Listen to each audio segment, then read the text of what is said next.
Olá, meus amigos. Que o Senhor Jesus nos abençoe a todos.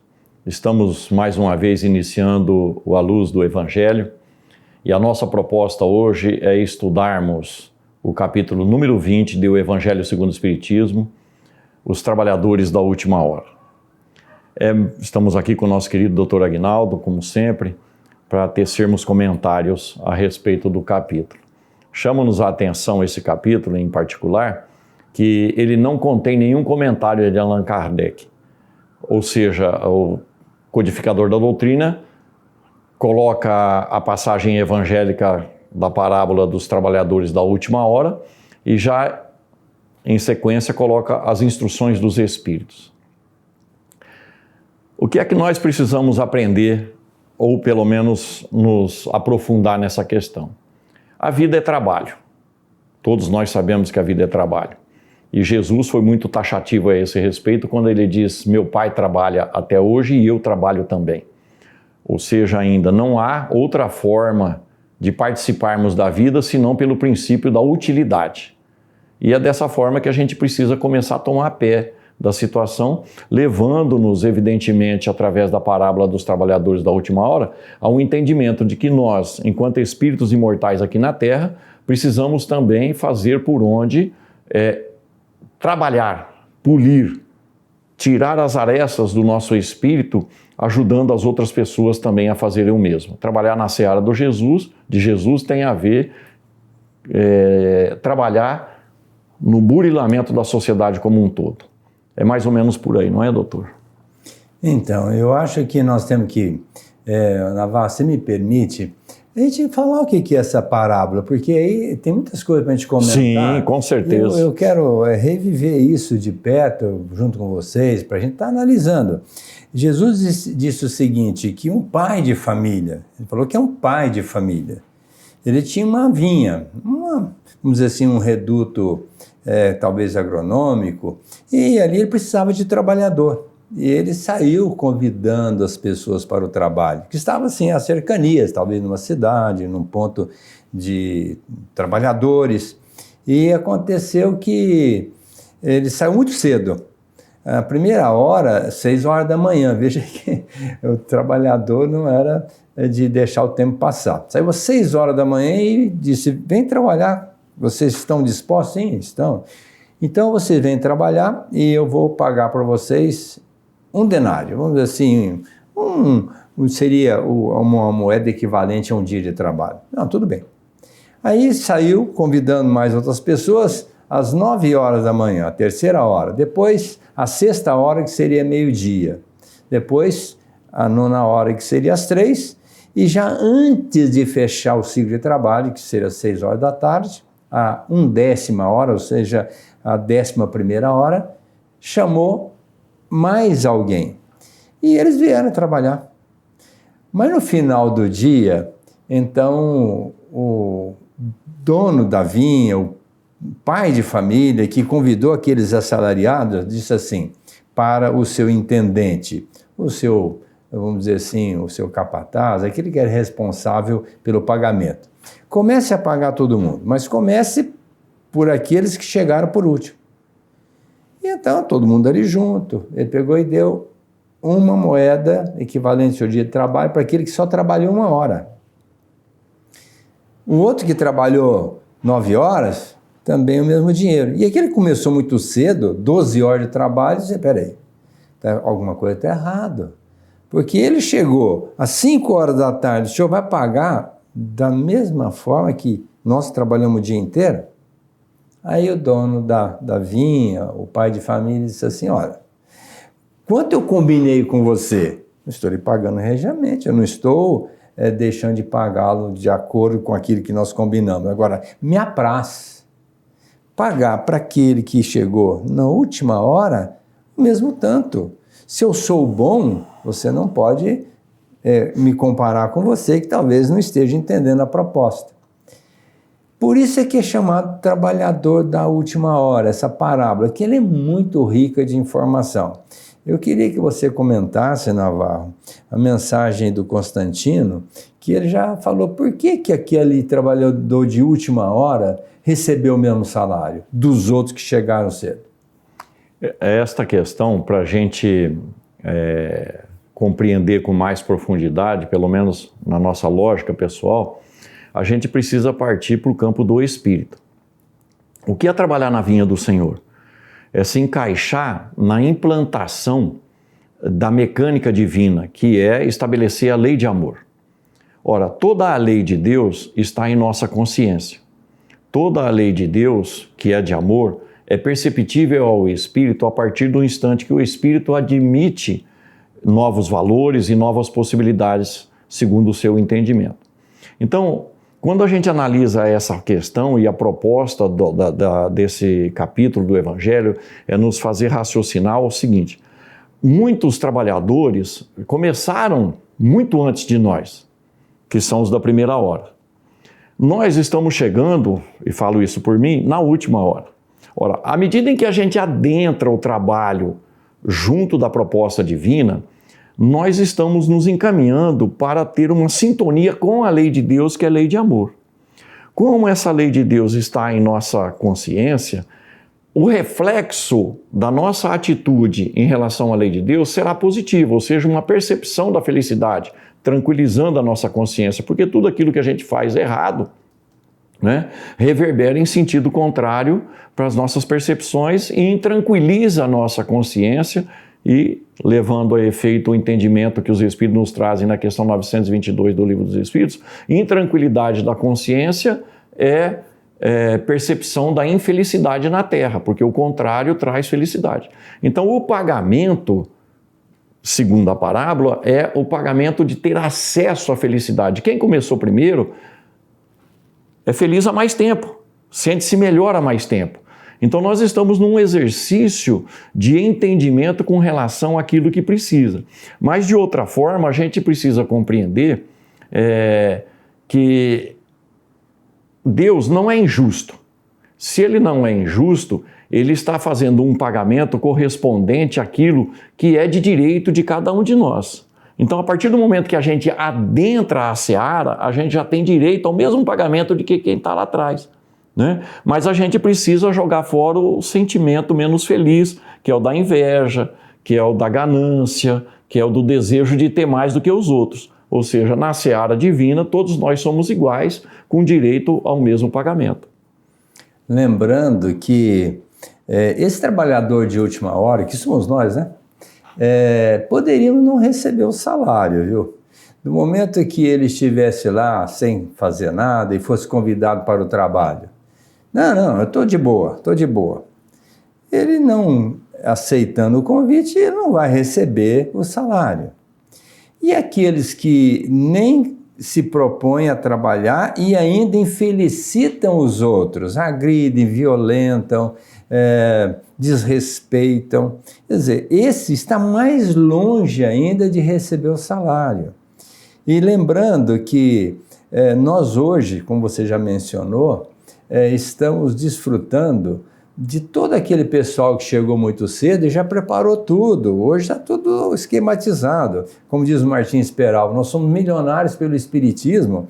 Então hoje, antigamente, como Moisés veio, no meio de um pessoal extremamente rude, o Cristo enfrentou a crucificação e hoje não precisamos nada disso. Basta apenas a gente olhar para o outro, entender que é o nosso próximo e a gente fazer alguma coisa por ele, no aspecto da solidariedade, minimizar a dor do semelhante, fazer com que o outro se sinta valorizado. Então, vamos receber o salário, como você disse, desde que a gente esteja afinizado com essa proposta e atento ao trabalho. Porque aquele trabalhador de última hora, ele estava esperando a oportunidade de alguém convidá-lo. Ele estava disposto a trabalhar, mas ainda não tinha recebido o convite. E nós estamos na mesma condição, estamos recebendo o convite. Se nós estivermos dispostos a trabalhar, logicamente nós vamos colher o louro da vitória, nós vamos colher o pagamento régio, que é essa felicidade, essa alegria de consciência tranquila, né? Agora, como disse lá no final o Erasto, muitos os chamados, poucos os escolhidos. A bem da verdade, muita gente está sendo convidada para o trabalho com Jesus, o trabalho de edificação do planeta, mas não estão correspondendo. Verdade, e o Erasto vai falar para nós nesse capítulo da missão dos espíritas, né? Para nós que somos chamados ao conhecimento da realidade espiritual, podemos e temos a necessidade de compreender que vem junto à responsabilidade. Afinal de contas, muito se será pedido de quem muito recebeu. Nós estamos recebendo as luzes da verdade. Consequentemente, deveremos dar um retorno a respeito do benefício que nós estamos recebendo. Então, quando Erasto fala da missão dos espíritas, nós todos temos um papel muito grave, que é de minimamente exercitar a proposta moral da doutrina e depois ajudá-la na sua divulgação, porque em sendo o Consolador prometido, ele precisa chegar nos 4 cantos do mundo e cada um de nós é que vai no contexto já comentar isso, né? Mas me chama a atenção sempre, doutor e amigos, uma passagem, um pensamento atribuído a Francisco de Assis, né? Quando ele diz que é para pregar o Evangelho em todos os lugares que nós formos, mas se for preciso usar as palavras, né? Então quer dizer, primeiro pregue o Evangelho pela modificação interior. Né? Se precisar, fala. Se precisar, você fala, mas dá o exemplo. Né? Então, e aí o Kardec vai dizer que, não nesse capítulo, mas que o verdadeiro espírito é aquele que se esforça para ser uma pessoa melhor a cada dia e por isso mesmo vai ser um bom cristão. Ora, nós temos naturalmente a possibilidade de rever a forma como nós agimos, a forma como nós experimentamos a vida e tudo aquilo que nos chega. Evidentemente, nesse processo de evolução que todos nós estamos, alguns vão se destacando, outros, como nós, como eu, mais atrasado, né? No convite. Há 2000 anos Jesus estava aí, né, pregando e nós vivenciando toda a situação, eu particularmente, só nessa existência que resolvi minimamente pegar no breu. Ora, o que significa isso? Não há tempo a perder, porque última hora também não há outra forma. Nós não poderíamos fugir de raciocinar. Última hora também é o momento de transição do nosso planeta, né? De expiação e prova para regeneração. Daqui a pouco não vai dar mais tempo de trabalhar, nós precisamos pegar no breu antes que fique escuro, né, o nosso dia, e aí a gente vai ter que trabalhar em outras condições muito piores, num outro local, num outro planeta, né, nas muitas moradas da casa do Pai. Então é preciso compreender definitivamente que é uma bênção estar na condição de trabalhador. A gente vai pregar para aqueles que não querem ouvir, vai pregar para aqueles que querem provas, vai pregar para aqueles que vão se tornar indiferentes, mas o trabalho nosso é agir. Da mesma forma, Navarra, que Jesus veio pregar para nós temos que pregar com Jesus, né? Porque ele foi. Ele não, pessoalmente, ele não vai estar mais aqui com a gente, pessoalmente, visível, corpo a corpo, tete a tete. Mas ele precisa de pessoas que possam estar fomentando ou comentando, trazendo à baila essa verdade que ele deixou para nós. E como nós já temos esse entendimento, nós precisamos fazer alguma coisa nesse sentido. Tem muitas maneiras de divulgar o Evangelho do Cristo. Nós falamos de doutrina espírita, mas os trabalhadores de última hora, imagino que não somos nós os espíritas. Às vezes, nessa mensagem que o Erasto colocou, que nós somos trabalhadores de última hora, mas não os únicos. Ele não disse que os outros também não sejam. Sim, claro. Então, eu entendo que a gente deve trabalhar nesse sentido, de divulgar a proposta de Jesus. Porque nesse momento em que nós estamos vivendo, é um momento ainda que tem muitas incongruências. Fala-se em fraternidade e tem muita hostilidade. Fala em conhecimento, tem muita pessoa indiferente ao estudo.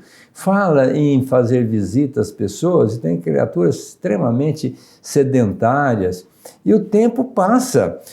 No final desse capítulo, nós temos uma mensagem muito interessante do Espírito de verdade. Eu não sei se é algum representante do Cristo, ou ele mesmo, né, que Sim. fez com que a sua mensagem viesse através de alguém chegando até Kardec, mas ele disse assim, vocês estão chegando na transição desse planeta de expiação e provas para regeneração. Vocês foram chamados, felizes de vocês. Agora, ditosos são aqueles que trabalham para que isso aconteça rapidamente, para que isso não seja entreturbado. Infeliz é aquele que atravanca, que dificulta, que complica o progresso. Então, eu entendo que nós, além de falar, né, que é mais fácil até falar do que vivenciar, né?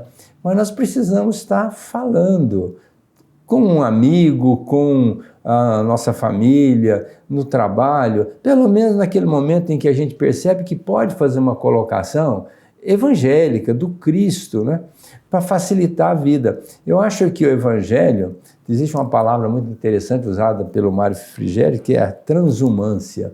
Transumância é a migração dos animais do vale para os morros numa época de calor, porque lá tem refrigeração, eles vivem bem. Mas no frio eles vêm para o vale, para não ter aquela corrente de ar.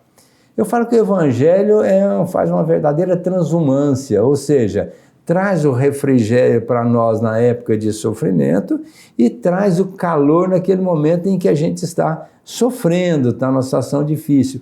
Então o Evangelho realmente é o grande lenitivo para a nossa vida.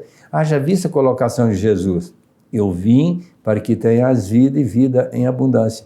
Então estudar o Evangelho, estudar a doutrina, é uma bênção em nossas vidas. E nós não podemos guardar só para nós, né, Rafa? De forma alguma. E o senhor tocou num assunto muito interessante, que é essa questão de que nós, ele está falando para os espíritas porque somos espíritas, mas de uma forma geral todo mundo tem que fazer algo em benefício da sociedade. Nós aprendemos no Livro dos Espíritos que a encarnação, o processo de encarnação serve para levar o espírito à perfeição, né? Então, a cada existência que nós estamos aqui, nós estamos nos burilando, nos melhorando, corrigindo o passado e nos provando para o futuro. Mas o Livro dos Espíritos também nos ensina que uma das premissas ou dos objetivos da encarnação do espírito aqui na Terra também é melhorar as instituições humanas. Então, todas as vezes que nós estivermos envolvidos na melhoria das instituições humanas, da sociedade como um todo, nós seremos trabalhadores do Senhor. Todas as vezes que nós estivermos envolvidos no voluntariado, por exemplo, nos seus mais diversos aspectos, nós estaremos na condição de trabalhadores da última hora. A sociedade precisa se melhorar porque ela é o reflexo do conjunto de espíritos que aqui estamos. Então, mais do que nunca, a gente precisa pegar gosto pelo trabalho. E essa questão é muito interessante porque Jesus falou isso para nós, né? A minha alegria é fazer a vontade daquele que me enviou.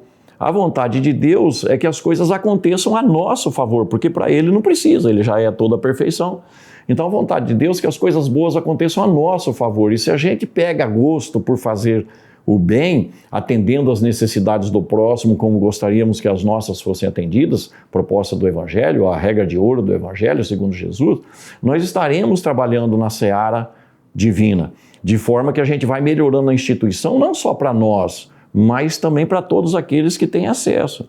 O que significa dizer que nós precisamos aprender a gostar de sermos úteis, mesmo porque com o tempo a gente pega o costume, né? Se a gente soubesse o quanto a gente ganha com isso, a gente já teria pego no breu muito antes, né? Sem dúvida. O André Luiz fala, se o malandro soubesse o quanto é bom ser bom, seria bom até por malandragem, né? Então, o ser bom, a gente tem várias vantagens, né? A começar pela satisfação pessoal, de estar fazendo o bem. Segundo, de criar um clima positivo para aquela pessoa assistida. Em terceiro lugar, nós vamos receber as vibrações que vêm não só da pessoa assistida, como dos seus espíritos protetores, que têm o interesse que o seu pupilo seja assistido. E quando a gente tem essa capacidade ou essa diretriz de estar fazendo o bem, nós estamos fazendo o bem para o mundo. E como nós vivemos em sintonia vibratória, como você disse, o Francisco de Assis, ele diz que é dando que se recebe, né? Então, na medida em que você doa, você recebe. É importante que a gente esteja numa sintonia boa, porque com isso nós vamos favorecer, inclusive, a inspiração dos espíritos, para que nós possamos aproveitar muito bem a nossa existência. E como o tempo é muito rápido, por isso é que são os trabalhadores da última hora, porque quem não acompanha a evolução do planeta agora, que está nessa transição, vai para um planeta inferior.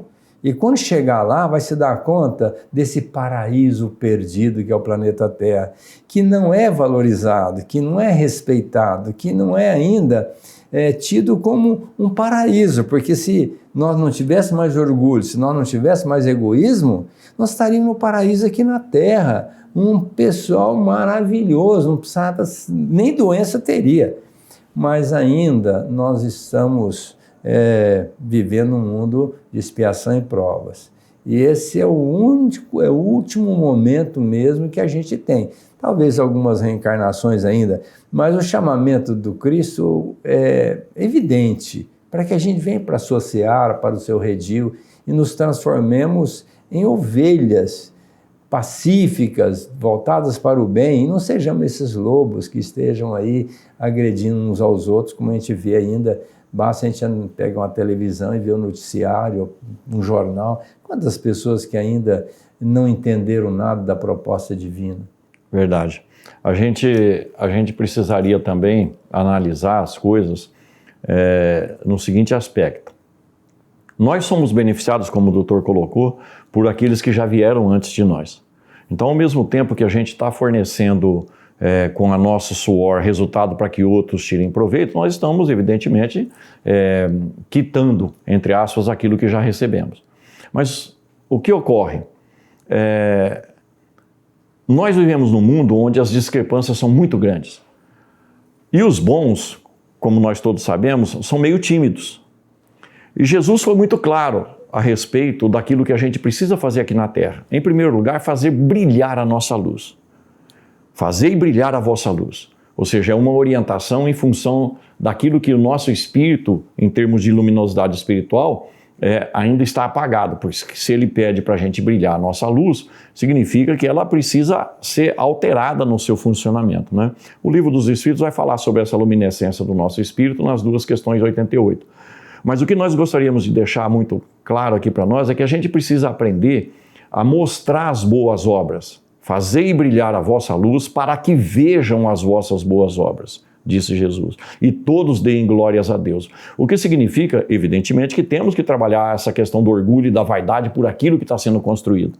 Mas a gente não pode se intimidar diante do mal que é agressivo, que é impositivo, que é aberto e não teme nada. Nós que já estamos aprendendo a trabalhar no bem, que estamos nos desenvolvendo no bem, também precisamos fazer por onde as pessoas verem que existem pessoas trabalhando no bem. E a história da humanidade nos mostra que nós nunca tivemos tanta gente voltadas para o voluntariado como nós temos hoje. Então existem entidades de todo tipo no mundo inteiro trabalhando para melhorar a condição humana. Só que a maioria não faz propaganda. Ora, quando a gente deixa de fazer a propaganda do bem que a gente está fazendo, a gente deixa de contaminar outras pessoas para o mesmo bem. Então a gente precisa, repetindo, dominar o nosso orgulho, a nossa vaidade, mas a gente precisa também convencer as pessoas de que há resultados positivos quando a gente consegue fazer aquilo que está ao nosso alcance. Porque não se pedirá de nós outros outra coisa senão o que está ao nosso alcance. Ninguém vai pedir para o Navarro que faça um trabalho de Francisco Cândido Xavier, ou de Francisco de Assis, ou de quem quer que seja. Vai pedir segundo as minhas forças, né? Afinal de contas, cada um de nós, utilizando-nos da parábola dos talentos, cada um de nós tem os talentos necessários segundo a sua possibilidade pessoal. Então nós não podemos temer a participação nossa no bem e de mostrar o bem que a gente faz. Isso convence outras pessoas, isso ajuda outras pessoas a se conscientizarem da necessidade de somarmos forças para mudarmos o mundo, né? Isso também é uma barreira interna que a gente precisa transpor. Então, meus amigos, meus irmãos de ideal, nós temos que encerrar o nosso programa e sempre tem muitas coisas para falar a respeito do assunto. Mas fica aqui um convite, porque o conjunto faz a obra. O verão é feito de muitos voos de andorinhas e ninguém faz nada sozinho. Jesus mesmo requisitou 12 discípulos estarem com ele para fazer a sua obra aqui na terra, que deram continuidade. Então, vamos unir forças. O Espírito de Verdade disse que nós deveríamos dizer assim: vem, meus irmãos, vamos construir esse mundo de regeneração que Jesus está esperando. Vamos fazer de conjunto, vamos fazer unidos, solidários uns aos outros, para que não retardemos a construção desse mundo feliz. E isto independe de religião, de credo, de filosofia. É apenas entender que a proposta é amar o próximo, como nós nos amamos, e em cima de tudo isso está o Criador, esperando isso de nós. Que sejamos realmente os trabalhadores de última hora.